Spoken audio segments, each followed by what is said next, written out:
ऐसे भी तो बिगड़ ही रही है ना।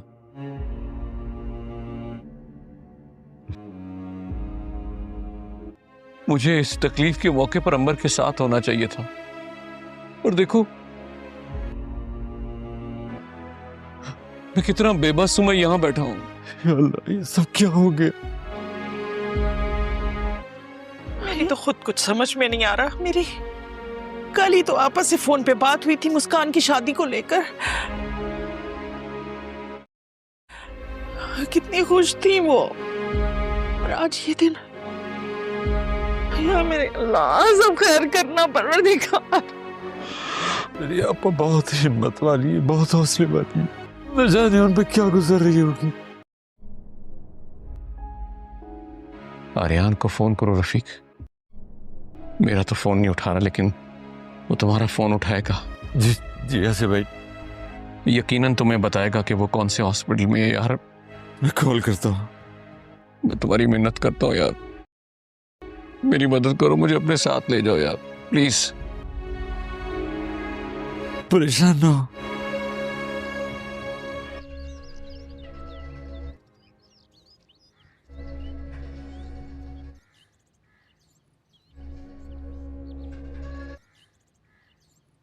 हाय मानूर, ये बुड्ढा तो बिल्कुल ही पागल हो गया है।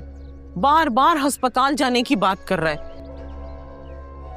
मुझे तो लगता है उसने दिमागी तवाज़ुन बिल्कुल ही खो दिया है। मैं अभी उनकी बातें सुन के आ रही हूँ। वो अम्मी से बेहद मोहब्बत करते हैं, और जिससे मोहब्बत की जाए ना, वो तकलीफ में हो तो सामने वाला भी ऐसे ही हो जाता है। तू बता क्यों नहीं देती अंबर को शावीर किस अस्पताल में लेकर गया? शावीर मेरा फोन भी नहीं उठा रहा। ताकि सारे लोग यहाँ से जाएं। खुदा की कसम, घर का सुकून सारा छिन गया। मुझे खुद नहीं पता कि वो कौन से हॉस्पिटल गए हैं। ना खुद चैन से जीती है, ना हमें जीने देती है। उस अंबर तो गोया कोई तूफान हो गई है। कब हमारी जान छूटेगी? ऊपर से अस्पताल से ये खबर भी नहीं आई कि कब मरेगी। कब? वो औरत हॉस्पिटल में अभी भी अपनी जिंदगी और मौत की जंग लड़ रही है, और तुम्हारी जुबान में ना जहर है, जहर। मौत चाहे जिसकी भी हो, खुद के दुश्मन की ही क्यों ना हो, लेकिन ऐसी बात नहीं बोलते अम्मा। ओहो, मैंने भी तो सच ही कहा है मानूर। कितनी टेंशन है, कितनी परेशानी है। हमारी जिंदगी में कोई सुकून होना चाहिए। कब खत्म होगा ये सब कुछ? मम्मा क्या हुआ है आपको? आप ठीक तो है ना? मैं ठीक हूँ, बस मुझे चक्कर आ रहे हैं। मैंने शायद वॉक ज्यादा कर लिया, हो सकता है वीकनेस हो रही है। तुम परेशान मत। मैं अभी डैड को कॉल करी हूँ, हम लोग डॉक्टर के पास जा रहे हैं। मैं ठीक हो जाऊंगी, कह रही हूँ ना। वो पहले ही परेशान है, तुम और परेशान कर रही हो।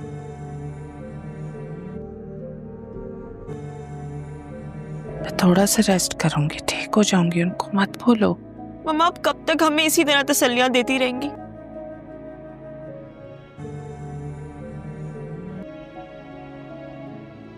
मैं जानती हूँ आपको कैंसर अंदर से खा रहा है, लेकिन आप फिर भी खामोश हैं।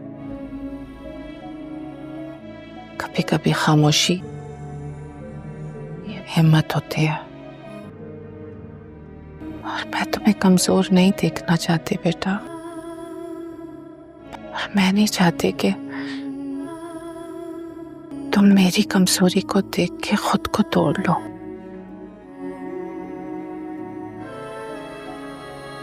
मैं तुम्हारे चेहरे पे वो खौफ नहीं देखना चाहती जो मैं रोज अपने चेहरे पे आईने में देख। मम्मा बस, मैं आपकी एक बात नहीं सुनूंगी। मैं अभी अलमीर को कॉल करी और हम लोग जा रहे हैं। नहीं, ऐसे मत करो।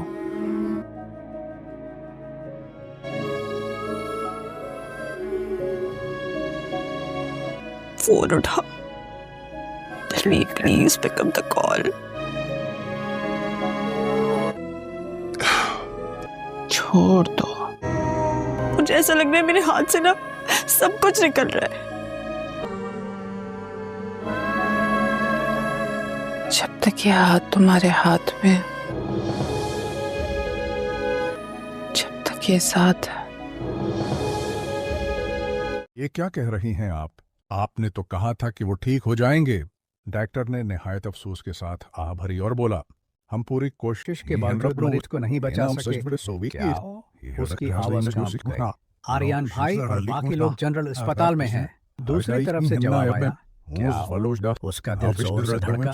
हाँ बेटा, तुम बिल्कुल ठीक सुन रही हो। मैं अस्पताल में आया हूँ। तुम्हारी अम्मी क्वेश्चन में काम करते हुए बड़ी तरह जल गई थी। आवाज में लर्जिश और दुख साफ महसूस हो रहा था। इधर खबर ये भी आ गई कि अंबर बेगम का इंतकाल हो चुका है और आसिफ साहब, जो आज तक अंबर बेगम के साए में ही सांस लेते थे, जिनकी दुनिया बस अंबर बेगम तक में थी, ये सदमा सुनकर बिल्कुल टूट कर रह गए। वो शख्स जो अपनी बीवी के बगैर एक लम्हा भी जीने का तस्वर नहीं कर सकता था, अब जिंदगी की बेरहम हकीकत के सामने तन्हा रह गया था। उसका सहारा, उसकी हिम्मत, उसका सुकून सब एक लम्हे में छन गया। बाकी जिंदगी अब उसके लिए किसी अजाब से कम नहीं लग रही थी। दूसरी तरफ महनूर और उसकी माँ की खुशी देनी थी। इन दोनों के चेहरों पर एक अजीब सा इत्मीनान था, जैसे वो उसी लम्हे का इंतजार कर रही हूँ। अब वो खुलेआम ये मंसूबाबंदी कर रही थी कि जल्द शामिल नूर और घर के बाकी लोगों को बाहर निकाल देंगे। उन्हें लग रहा था कि अब वो घर पर पूरी तरह काबिज हो चुकी हैं और उनके सामने खड़ा होने वाला अब कोई नहीं बचा। कहानी इस मोड़ पर एक खतरनाक रख इख्तियार कर चुकी थी, जहां एक तरफ गम व मातम की चादर तनी हुई थी, वहीं दूसरी तरफ लालच और जीत का जश्न मनाया जा रहा। इंबर बेगम के इंतकाल की खबर अस्पताल के लंबे और सुनसान कैफे में बैठे हर शख्स के कानों तक पहुंची तो माहौल में एकदम से गहरी आसिफ साहब के कदम लड़खड़ा गए। इनकी आंखों में वो खालीपन था जो किसी ऐसी रोह में होता है जिससे जिंदगी का आखिरी सहारा छीन लिया जाए। उन्होंने दीवार का सहारा लिया, मगर दिल में मचने वाली तोड़ को रोक न सके। इंबर बेगम सिर्फ उनकी बीवी नहीं थी, उनकी जिंदगी की रोशनी, इनका चीन और घर की धड़कन थी। वो हर काम उनके बगैर नहीं कर सकते थे। उनकी हर सांस में अंबर बेगम की महक रची बसी थी। इस वक्त अस्पताल के कॉरिडोर में बैठे आसिफ की हालत ऐसी थी जैसे कोई शख्स अपनी पूरी दुनिया खो चुका हो। उसी दौरान घर में एक और मंजर चल रहा था। मैनूर और उसकी माँ का चेहरा किसी गम का निशान तक नहीं दिख रहा था, जैसे ये मौत उनके लिए किसी नेमत से कम न हो। दोनों के दरमियान सरगोशियां चल रही थी। महनूर की माँ ने मुस्कुराते हुए कहा, बस अब वक्त आ गया है कि हम इस घर पर मुकम्मल कब्जा कर लें। माँ हनूर ने भी सर इस बात में हिलाया और बोली, सबसे पहले शामिर और नूर को घर से निकालना होगा। ये दोनों हमेशा हमारे रास्ते के सबसे बड़ी रुकावट रहे हैं। इनकी बातों में वो जहर था जिसे वो बरसों से दिल में पाल रही थी। इधर शामिर और नूर जो इस ताल में आसिफ के साथ बैठे थे, इस सदमे से खुद भी रंजीदा थे।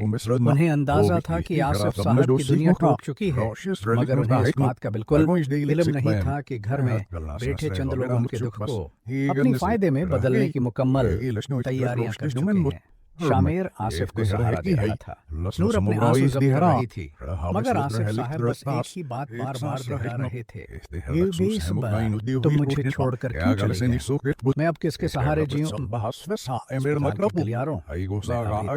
इंबर बेगम के इंतकाल की बाज़गिश्त सुनाई दे रही थी। नर्सें आहिस्ता आहिस्ता चल रही थीं, डॉक्टर्स के चेहरों पर गहरी संजीदगी थी और आसिफ साहब वही शीला के प्लास्टिक लगाए बैठे थे, जैसे उनकी रूह उनके वजूद से निकलकर कहीं और चली गई हो। इनकी आंखों में बहते आंसुओं का कोई बहाव था, न कोई समझ। वो बस टपक रहे थे, जैसे अंदर के घाव अब जख्म बनकर बाहर आने लगे। शामिर ने आसिफ साहब के कंधे पर हाथ रखा, मगर आसिफ ने बड़ी मध्यम आवाज में कहा, मुझे कुछ नहीं चाहिए, मुझे बस अंबर चाहिए थी, और वो भी चली गई। उनकी आवाज के टोटने में वो दर्द था जो किसी पहाड़ के गिरने से कम नहीं होता। नूर एक कोने में खड़ी रो रही थी। उसे अंबर बेगम की मोहब्बत अभी भी अपने कुंधों पर महसूस हो रही थी। वो हर बार उसके लिए खड़ी हो जाती थी। उसकी तरबियत, उसकी इज्जत, उसकी खुशियां सब अंबर बेगम की बदौलत थीं। नूर ने आंसू पूछे और सोचा कि अगर आसिफ साहब कमजोर हुए तो मैनूर और उसकी माँ तो पूरी तरह हमला कर देंगी। उसे खौफ महसूस होता था क्योंकि उसे मालूम था कि अंबर बेगम वो दीवार महफूज थे और वो दीवार आज टूट गई थी। घर का माहौल उसके बल पर बरअक्स था। वहाँ न कोई शौक था, न कोई खामोशी, बल्कि एक अजीब सी बेफक्री और खुशी का साया था। महनूर की माँ किचन में बैठी चाय बना रही थी और हर घूंट के साथ उसके चेहरे पर तकबर और जीत की वो झलक मज़ीद नुमायां हो रही थी। उसने महनूर को कहा, अब हमें कोई नहीं रोक सकता। इंबर ने अपनी जिंदगी में हमें बहुत तकलीफें दी हैं। अब उस घर की मुल्का हम होंगे। हनूर ने अपने हाथ में पकड़ी चोड़ियां सीधी करते हुए कहा, जी अम्मी, शामिर और नूर को निकाल कर ही हम सुकून से रह सकेंगे। आसिफ साहब तो वैसे ही टूट गए हैं, अब किसी को जवाब देने वाला नहीं रहा। इन दोनों माँ बेटी के चेहरों पर वो खौफनाक एतमाद था जो लालच से जन्म लेता है। उन्हें इस बात की कोई परवाह नहीं थी कि इसी घर के एक कमरे में किसी की मौत ने क़यामत मचा दी है। उन्हें सिर्फ उस बात की जल्दी थी कि किस तरह इस सदमे को मौके बना कर वो घर पर काबिज हो जाए। रात के आखिरी पहर जब अस्पताल के बाहर ठंडी हवा चल रही थी, आसिफ साहब ने अंबर बेगम के परस को सीने से लगाकर आंखें बंद कर लें। इस पर्स में वो दुपट्टा भी था जिसे अंबर बेगम हमेशा साथ रखती थी। आसिफ ने पर्स को ऐसे सीने से लगाया जैसे वो अंबर का वजूद था जिसे वो छोड़ना ही नहीं चाहते थे। शामिर ने धीरे से कहा, चलें घर चलते हैं। आसिफ साहब ने लंबा सांस लिया, मगर वो घर जाने के नाम पर ही कांप गए। इनके जहन में आया कि वो घर तो अब अंबर के बगैर एक वीराना लगेगा, मगर उन्हें मालूम नहीं था कि उस वीराने में उनके दुश्मन पहले से मंसूबे बनाकर बैठे हैं। यानी कहानी अब सिर्फ गम तक महदूद नहीं रही थी। एक नया तूफान इन सब की तरफ बढ़ रहा था जिससे लड़ने के लिए शायद किसी के पास ताकत बाकी नहीं रहेगी। इस रात अस्पताल के बाहर अंधेरी फदा में सर्द हुआ चल रही थी, मगर आसिफ साहब के अंदर की टौट फूट किसी तूफान से कम नहीं थी। वो व्हील चेयर के बाजुओं को मजबूती से पकड़े बैठे थे, जैसे जमीन उनके कदमों तले से निकल रही हो। उनके जहन में अंबर बेगम की आखिरी मुस्कुराहट, आखिरी बातें, आखिरी दुआएं सब एक साथ गूंज रही थी। उन्हें याद आया कि सुबह अंबर ने उनसे कहा था, जल्दी आ जाइएगा, चाय आपके लिए बना कर रखूंगी। और अब वो कभी वापस नहीं आने वाली थी। घर का दरवाजा बंद होने की धमक के साथ ही जैसे पूरी फदा में सोग की एक चादर तन गई। अंदर दाखिल हुए तो उनके कदमों में वो ताकत नहीं रही थी जो कभी हुआ करती थी। वे आहिस्ता आहिस्ता चलते हुए लाउंज के बीच में रख गए। सामने पड़ा वो सोफा जहाँ अंबर बेगम शाम के वक्त उनके लिए चाय रखती, आज खाली पड़ा था। लेकिन इस खाली जगह में भी उनकी मौजूदगी की खुशबू बिखरी हुई थी। आसिफ ने लड़ते हाथों से सोफे की पश्त को छुआ जैसे वो अंबर की अंगुलियों का लम्स ढूंढ रहे। इनकी आंखों में आंसू फिर भर आए और वो बेआवाज रो पड़े। नूर ने करीब आकर उनके कंधे पर हाथ रखा, मगर आसिफ की सांसें रखती और संभलती रहीं। वो बोले, ये दीवारें सब उसके बगैर अजड़ गए हैं। शामिर खामोशी से किचन की तरफ बढ़ा ताकि पानी ले आए। लेकिन जैसे ही वो दहलीज पार करके अंदर गया तो उसने देखा कि वहाँ महनूर की माँ खड़ी है टेबल के पास, हाथ बांधे हुए, चेहरे पर एक अजीब सी मसनूई संजीदगी जिसे देखकर साफ लग रहा था कोई। उसने तंजिया लहजे में कहा, यहाँ सबको संभालना होगा, घर इतना बड़ा है, काम भी बहुत है, इंबर के बाद चीजें बदलेंगी। शामिर ने हैरत और गुस्से से उसकी तरफ देखा। दिल चाहा अभी सबके सामने उसकी हकीकत बयान कर दे, मगर उसने जब्त से होंठ भींचे और पानी की बोतल उठाकर वापस की तरफ चल पड़ा। नूर ने सारी बात सुन तो ना ली, मगर महनूर की माँ की नजरों में जो सफाकी थी वो उससे छिपी न रही। इतने में महनूर भी सीढ़ियों से नीचे उतरी। उसने रेशमी चादर ओढ़ी हुई थी, चेहरे पर मसनूई अफसोस का हल्का सा साया जैसे वो खुद को दुख की मूर्त बनाकर दिखाना चाहती हो, वो सीधी आसिफ के पास आई और मीठी मगर बेरोह आवाज मैं बोली, आंटी बहुत अच्छी थी, अल्लाह इन्हें जन्नत नसीब करे, लेकिन चचा जान अब घर की कुछ जिम्मेदारियां तय करनी पड़ेंगी। ये अल्फाज शामिर और नूर के दिल पर हथौड़े की तरह गरे। नूर ने फौरन तीखे लहजे में कहा, अभी ये बात जरूरी थी, आसिफ चचा की हालत देख रही हैं आप? नूर ने पलकें झपकाएं और मासूमियत से बोली, मैं तो सिर्फ घर के हालात की बात कर रही हूँ, आखिर सबको तो चलाना है ना। आसिफ ने कमजोर आवाज में कहा, अभी मुझे कुछ नहीं सुनना, बस मुझे आराम करने दो। वो आहिस्ता आहिस्ता अपने कमरे की तरफ बढ़ गए। उनके कदम जैसे जमीन से लगी नहीं रहे थे, हर कदम अंबर की याद में डूबा हुआ, हर सांस बोझ बनी हुई। जैसे ही वो कमरे में दाखिल हुए, कमरे की फजा बदल गई। इंबर की चौड़ियां ड्रेसिंग टेबल पर रखी थीं, इनका दुपट्टा ही पर लटका था और बस्तर का एक गोशा अब भी ऐसा था जैसे किसी ने अभी अभी छोड़ा हो। आसिफ ने वो दुपट्टा पकड़ा, उसे सीने से लगाया और बस्तर पर बैठ गए। टूटकर रो दिए। इधर नीचे लाउंज में महनूर की मां ने महनूर के कान में सरगोशी की। मीटिंग रखेंगे, सबके सामने फैसला करेंगे कि घर के मालिक। महनूर ने सर्द मुस्कुराहट के साथ कहा, जी अम्मी, अब इस घर में कोई हमें रोकने वाला नहीं रहा। इस एक रात में घर दो हिस्सों में तकसीम हो चुका था। ऊपर एक कमरे में टूटा हुआ शोहर अपनी दुनिया के बिखर जाने पर रो रहा था और नीचे लाउंज में दो औरतें अपनी जीत की खामोश खुशी मना रही थीं। कहानी का वक्त बदल रहा था और आने वाले लम्हे इस घर में एक ऐसी जंग लेकर आने वाले थे जिसमें रिश्ते भी इम्तिहान में होंगे और सच भी। ऊपर कमरे में आसिफ साहब की सिसकियां अभी थमने का नाम नहीं ले रही थी। बस्तर के किनारे बैठी वो अंबर बेगम का दोपटा बार-बार अपनी आंखों से लगा रहे थे, जैसे उस कपड़े में छिपी खुशबू उन्हें कुछ लम्हों के लिए जिंदा रख रही हो। कमरे की खामोशी में उनके आनसुओं की हल्की आवाज गूंज रही थी। वो आहिस्ता आहिस्ता बोले, तुमने क्यों छोड़ दिया? मैं किसके लिए जूंगा, किससे बात करूंगा, किसके सामने अपने दिल का हाल रखूंगा? उसकी आवाज में वो टूट-फूट थी जिसे सुनकर कोई भी पत्थर दिल पिघल जाता। मगर वो उस कमरे में तन्हा थे, किसी को उनकी टूटी हुई रूह का एहसास तक न था, सवाए शामिर और नूर के जो बाहर बैठे एक दूसरे को हौसला दे रहे थे। नीचे लावंज में सूरत हाल बिल्कुल मुख्तलिफ थी। लाइट्स हल्की थी, मगर महनूर और उसकी माँ के चेहरों पर जो रोशनी थी वो महज लालच की आग से जन्म लेती थी। इन दोनों ने सामने मेज पर कुछ फाइलें, कुछ ज़ेवरात के डब्बे और घर के खर्च के रजिस्टर रखे हुए थे। महनूर की माँ ने एक फाइल खोलते हुए कहा, कल सुबह हम पूरे खानदान के सामने कहेंगे कि अब फैसले हम करेंगे। इंबर के जमाने में हमें कभी कोई हक नहीं दिया गया, मगर अब वक्त बदल गया है। महनूर ने तेजी से कहा, और नूर, उसकी हिम्मत तो अब मैं देखना चाहती हूँ। इतनी जबान चलाती थी, इतनी चमच के करती थी अंबर के आगे। अब देखती हूँ कौन उसे सपोर्ट करता है। इस पर उसकी माँ ने मुस्कुराते हुए कहा, कल सुबह सब कुछ बदल जाएगा।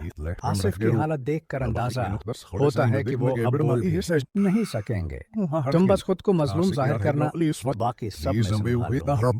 ये बातें करते हुए इन दोनों के चेहरों पर एक ऐसी बेरहमी थी किसी दुश्मन में दिखती है, घर वालों में नहीं। इस घर की दीवारें भी जैसे उनकी गुफ्तगू से शर्मा रही थीं। ऊपर कमरे के बाहर नूर खड़ी थी, वो नीचे से आती सरगोशियां सुन रही थी और उसके दिल की धड़कनें तेज हो रही थी। उसकी आंखें नम हो गईं। उसने धीरे से शामिर की तरफ देखा और कम थी आवाज में कहा, भाई, ये लोग हमें वाकई घर से निकाल देंगे। शामिर ने उसके सर पर हाथ रखा और आहिस्ता बोला, नूर, घबराना मत, अभी अंबर बेगम का शौक भी खत्म नहीं हुआ और ये लोग फैसले करने बैठ गए।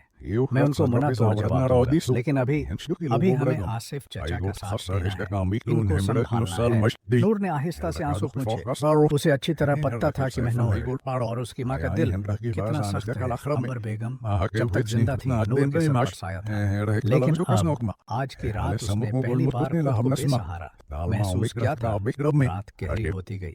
आसिफ साहिब थक और गम से निढाल होकर इंबर के टुकड़े को सीने से लगाए सो गए। नूर अपने कमरे में जाकर सजदे में गिर गई और अल्लाह से रो रो कर मदद मांगने लगी। शामिर खिड़की के पास खड़े चांद को देख रहा था और दिल में सोच रहा था कि उस घर में अब कुछ भी आसान नहीं रहेगा। दूसरी तरफ महनूर और उसकी माने खुले दिल से यूं बातें कि जैसे किसी ने उन्हें खुशी की सबसे बड़ी खबर दी हो।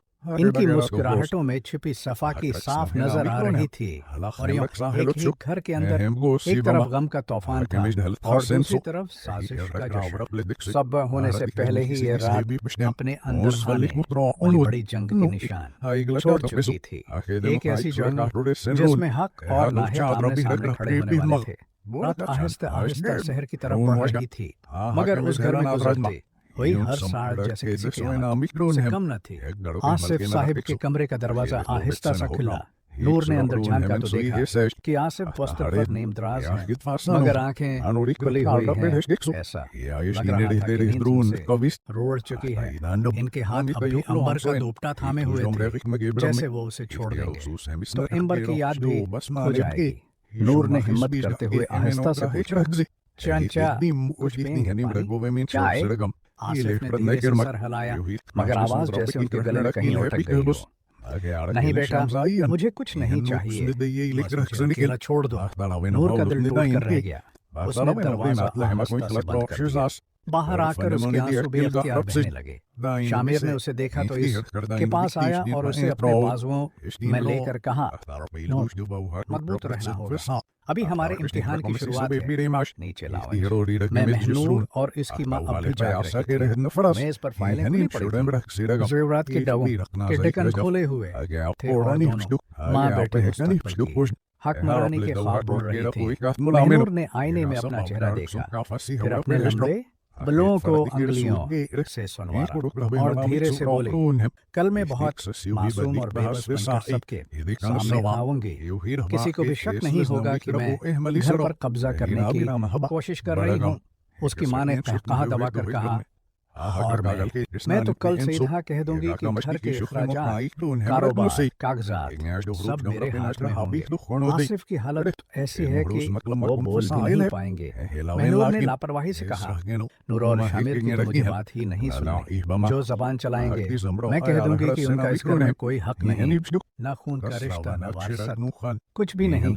महनूर की माँ ने सर हिलाया और मजीद कहा, हम अभी आला नहीं करेंगे कि हम उन्हें घर से निकालने वाले हैं। पहले आसिफ मुकम्मल कमजोर होंगे, फिर ये दोनों खुद ही बाहर जाने पर मजबूर हो जाएंगे। ये सुनकर महनूर की आंखों में खुशी की चमक आ गई। उसने इत्मीनान से टेक लगाकर कहा, इम्बर के होते हुए हम कुछ नहीं कर सके, मगर अब हमारी बारी है। और उसी लम्हे ऊपर की मंजिल से एक भरी हुई आवाज सुना के दी। ये आसिफ साहब की दबी हुई सिसकी थी। महनूर और उसकी माँ लम्हे भर को रुकी, फिर एक दूसरे की तरफ देखा और चेहरे पर वही सफाक मुस्कुराहट वापस आ गई। उन्हें मालूम था कि ऊपर एक टूटा हुआ दिल पड़ा है जो कुछ भी न कह पाएगा, कुछ भी न रोक पाएगा। फजर की अजान करीब थी मगर इस घर में रोशनी नहीं, सरफ अंधेरे का साया फैला हुआ था। नूर सिजदे में गिरी रो रही थी। शामिरी बेबसी से मक्का भेज चुका था। आसिफ बिस्तर पर टूटा हुआ वजूद लिए पड़ा था और नीचे दो औरतें अपनी जीत की बुनियाद रख रही थी, ऐसी बुनियाद जिस पर अगले कई दिनों में नफरत, साजिश और तलखियों का महल तामीर होने वाला था। एक नया दिन तुलवा होने वाला था, लेकिन इस घर के लिए ये दिन सुकून नहीं, नई आजमाइश लेकर आएगा। सुबह की पहली करण खिड़की के पर्दों से झांकती हुई कमरे के अंदर फैली, मगर इस रोशनी में वो गर्मी नहीं थी जो उम्मीद देती है। इस घर के हर कोने में एक अजीब सी खामोशी, एक बेनाम सा बोझ और एक घटन सी महसूस हो रही थी। इमर बेगम की गैर मौजूदगी ने उस माहौल को यतीमा बना दिया था। इसी वक्त नूर धीरे धीरे नीचे आई। उसके चेहरे पर रात भर की रोना साफ दिखाई दे रहा था। जैसे ही उसने महनूर और उसकी आंखों हंसते बोलते देखा, उसके कदम एक लम्हे को रख गए। महनूर की माँ ने उसे देखकर मसनूई हमदर्दाना लहजे में कहा, अच्छा नूर बैठ जा, नाश्ता करो, गम भी पेट भर कर ही बर्दाश्त होता है। नूर ने सिर उठाकर उसकी आंखों में देखा। उसे पता चल गया कि उन दोनों औरतों के लफ्जों में छिपी बेइज्जती किसी खंजर की तरह जिसके दिल पर वार कर रही है। उसने सख्त लहजे में कहा, हम अभी सोग में हैं, कुछ तो लिहाज कर ले खाला। महनूर की माँ ने हंसकर कहा, सोग होता रहेगा बेटा, घर के मामले ज्यादा जरूरी होते हैं। नूर ने ये जुमला सुना तो इसके अंदर से कुछ टूट कर कहने लगा। वो बना कुछ कहे वापस ऊपर चली गई। उसी लम्हे शामिर भी नीचे आया। उसने मेज पर बिखरी फाइलें, ज़ेवरात के डब्बे और महनूर की मां की चमकती आंखें देखें तो दिल में एक हलचल मच गई। ये सब क्या है? उसने सख्त लहजे में पूछा। महनूर की मां ने फौरी तौर पर खुद को मजलूम जाहिर करते हुए कहा, बेटा, एम्बर के बाद घर के मामलात हम संभालें तो तुम लोगों को मसला है। हम कौन सा कुछ गलत कह रहे हैं? शामिर ने दांत खींचते हुए कहा, एम्बर खाला का जनाजा अभी घर नहीं आया और आप लोग यहाँ फैसला कर रहे हैं। थोड़ा सा खौफ खुदा कर। ये जुमला सुनकर महनूर की माँ का चेहरा सख्त हो गया, मगर वो बोली कुछ नहीं। उसी दौरान दरवाजे पर दस्तक हुई। ये वही गाड़ी थी जो अस्पताल से कागजात और अम्बर बेगम की चंद जाती लेकर आई थी। जैसे ही वो बेग अंदर आया, पूरे घर में एक अजीब सा सन्नाटा छा गया। आसिफ के कमरे का दरवाजा धीरे से खुला और वो बाहर आए। चेहरा सौजा हुआ, आंखें लाल, कदम भारी, मगर फिर भी वो अपने आप को मजबूत दिखाने की कोशिश कर रहे थे। सब इनकी तरफ देखने लगे और इस लम्हे घर के अंदर एक नया तूफान जन्म ले चुका था। एक तरफ टूटा हुआ बाप था और दूसरी तरफ लालच से भरपूर सियासत। ये सब इस घर के लिए सुकून नहीं बल्कि एक बड़ी जंग की शुरुआत थी। बिल्कुल, मैं उसी मंजर को आगे बढ़ाते हुए मजीद तफसील और गहराई के साथ लिख रहा हूँ। जैसे ही अमर बेगम के दुनिया से रुखसत होने की खबर पूरे घर में फैलती है, एक ऐसी खामोशी छा जाती है जिसे लफ्जों में बयान करना मुश्किल है। आसिफ साहब के कदम लड़खड़ाने लगते हैं।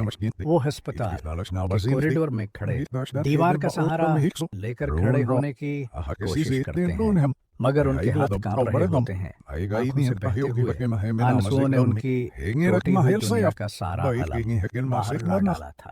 उनके ज़हन में एक ही ख्याल बार-बार घूम रहा है, अब मैं किसके लिए जीऊंगा?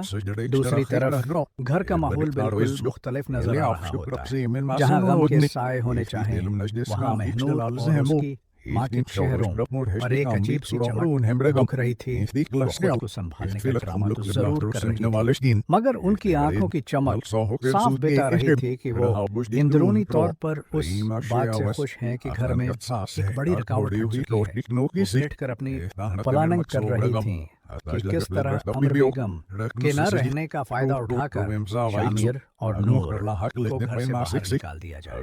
महनूर की माँ धीरे से बोलती है, ये वक्त हमारे लिए बेहतरीन है। अब न वो औरत रही, न ही कोई रोकने वाला।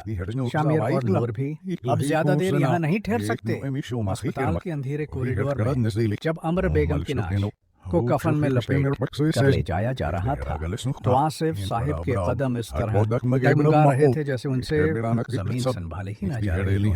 उन्होंने अपना हाथ आगे बढ़ाया, मगर हाथ सजा में ही लरज कर रहे थे। वे उस वजूद को आखिरी बार भी नहीं पा रहे थे जिस पर उन्होंने अपनी जिंदगी लगा दी थी। उनकी आंखों से बहते आंसू उनके पूरे वजूद को भगो रहे थे। उनके अंदर का सारा हौसला, सारी ताकत, सारी उम्मीद एक लम्हे में टूटकर बिखर गई थी। ऐसी थी कि जैसे उनकी दुनिया, उनकी सांसें, उनकी धड़कने, सब कुछ अमर बेगम के साथ ही रुखसत हो चुका हो। वो हचकियों के साथ बार बार यही कह रहे थे, तुम मुझे यूं छोड़कर क्यों चली गई? मैं तुम्हारे बगैर जी कैसे पाऊंगा?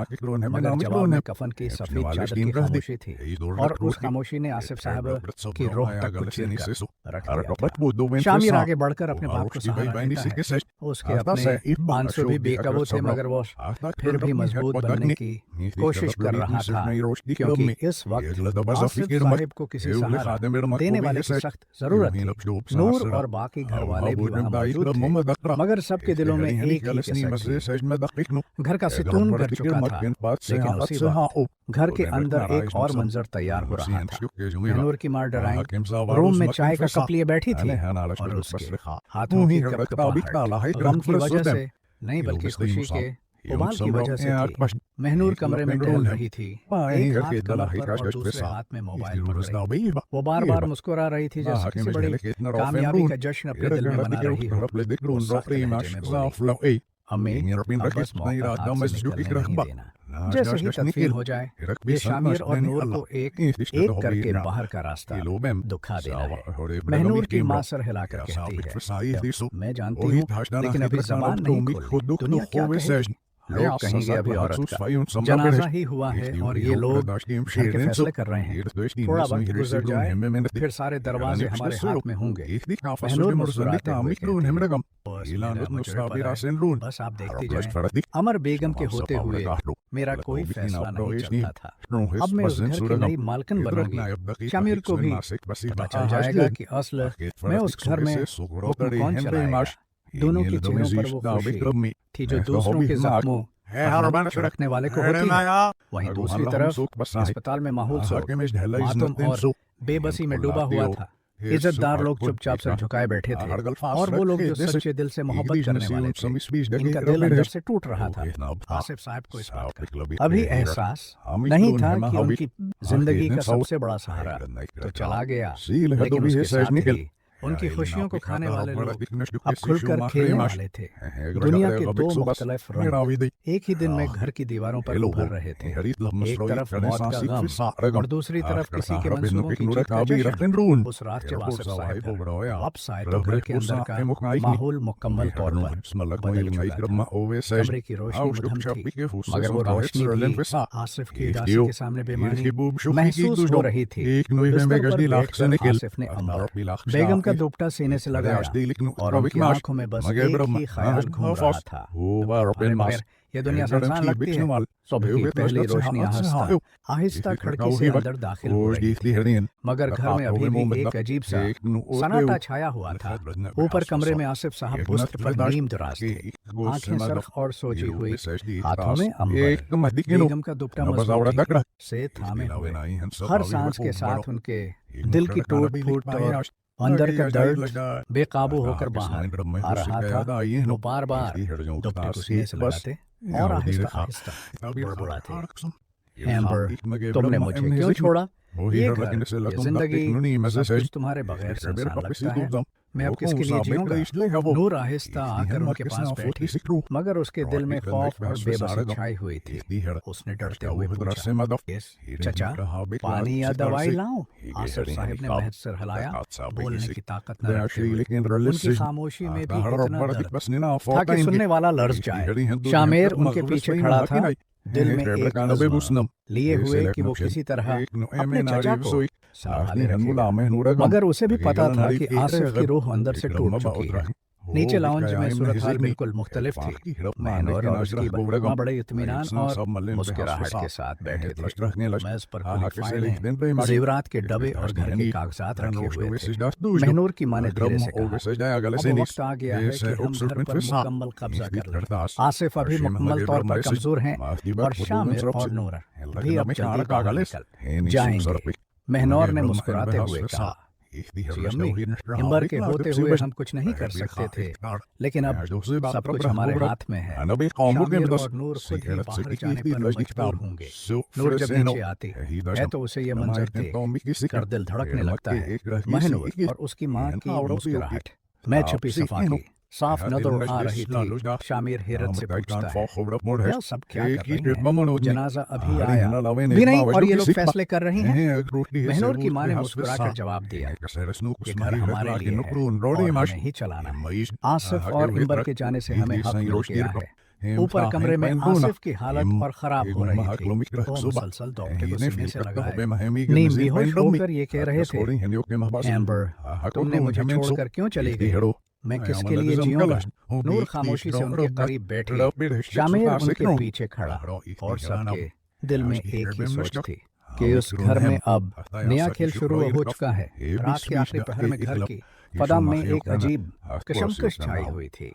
ऊपर गम और बेबसी, नीचे लालच, मंसूबाबंदी और फतह की खुशी। ये लम्हे महज एक रात का नहीं बल्कि आने वाले दिनों के तूफान की शुरुआत था, जहाँ जज्बात, ताकत और साजिशें एक दूसरे से टकराने वाली थीं और घर के हर कमरे में आहिस्ता आहिस्ता आग फैल रही थी, जिसे किसी ने भी कंट्रोल नहीं किया था। सुबह की धूप आहिस्ता आहिस्ता खिड़की से अंदर आ रही थी, मगर घर की फजा में अब भी वही गहरा सुकूत था जिसने रात को सब कुछ ढांप रखा था। आसिफ साहब वस्त्र पर नींद राज थे, दुपट्टे को सीने से लगाए और अंदर से टूटे हुए दिल के साथ मुसलसल इंबर बेगम को याद कर रहे थे। हर लम्हा उनके लिए एक अजाब था, हर सांस एक दर्द की लहर थी। वो धीरे से बुड़बुड़ा रहे थे, एम्बर तुम मुझे यूं छोड़कर क्यों चली गई? मैं अब किसके लिए जीऊंगा? ये घर, ये जिंदगी, सब कुछ तुम्हारे बगैर सुनसान लगता है। नूर उनके करीब बैठी, हाथ में पानी का गिलास था, मगर उसका दिल भी धड़क रहा था। वो देख रही थी कि आसिफ साहब की रूह अंदर से कुल कहानी को मजीद आगे बढ़ाते हुए मैं तफसील और जज्बात के साथ आगे बयान कर रहा हूँ। सुबह के चंद लम्हे गुजरे थे कि घर में एक अजीब किशमकिश का आगाज हो गया। ऊपर कमरे में आसिफ साहब बस्तर पर बैठे, दुपट्टे को सीने से लगाए अपनी टूटी हुई दुनिया को महसूस कर रहे थे।